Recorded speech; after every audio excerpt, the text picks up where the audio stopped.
Mr. Tabuns has moved Bill 52, an act to enact the Stopping Illegal Handgun Smuggling Act of 2021. The member will have up to 12 minutes to make his presentation. Return to the member from Toronto-Danforth. Thank you, Speaker. I'll be sharing my time with the member for Toronto Centre in these 12 minutes. On the night of July 22, 2018, a gunman killed 2 people and wounded 13 using a Smith & Wesson .40 caliber handgun in Greektown on the Danforth Avenue in my riding. The Danforth shooting joined a long list of other shootings that have taken place in this province. Thousands of families across Ontario have mourned loved ones tragically and needlessly lost to gun violence. There are many innocent victims whose lives will never be the same.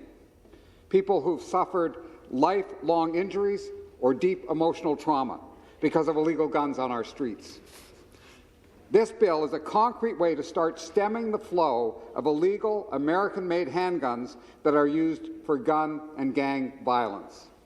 This bill proposes that Ontario follow an approach taken by the Mexican government, which is currently engaged in litigation against American gun manufacturers that it alleges are involved in practices that result in guns being smuggled into Mexico.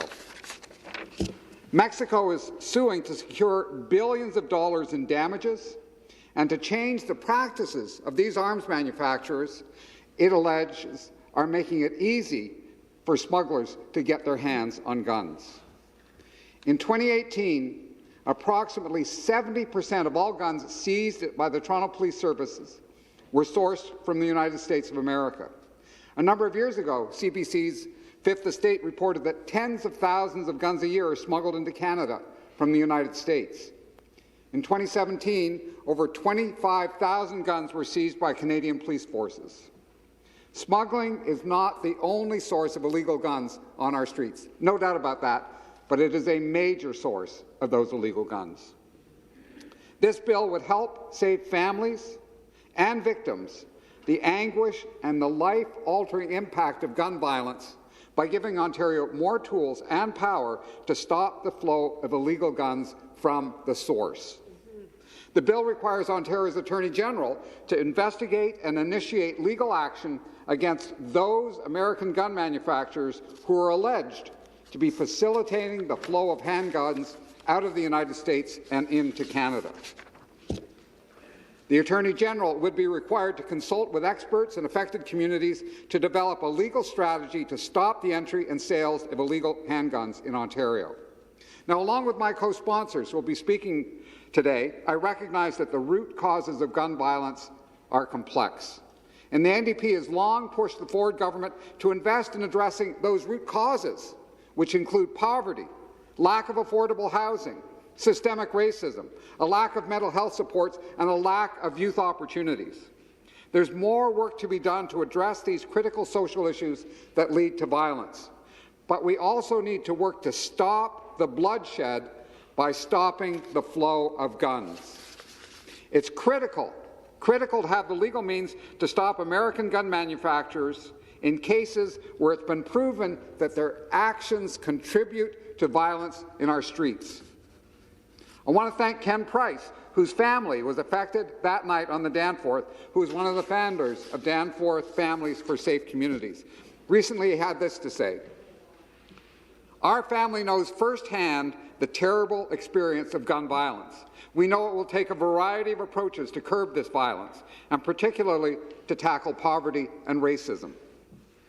In concert with those steps, we believe that this bill will be a useful step toward removing guns from our streets and protecting people's lives."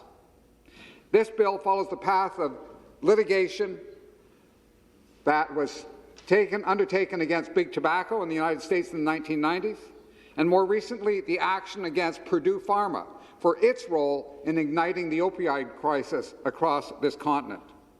We should see this as a tool to get other provinces, American states, other countries to join in and take on those players in the arms industry whose actions cause the flow of illegal guns into our communities. Note that Ontario is no stranger to taking legal action. We were part of the litigation against Big Tobacco, part of the litigation against Purdue Pharma, and we have acted, as others have, to recover funds for health care and to press for changes to protect the public. I urge the government to support this bill. The Premier himself has said that we need to go after smugglers who bring illegal handguns into this province.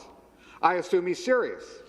I am assuming that he will support measures that go upstream to those who supply the guns to the smugglers in the first place.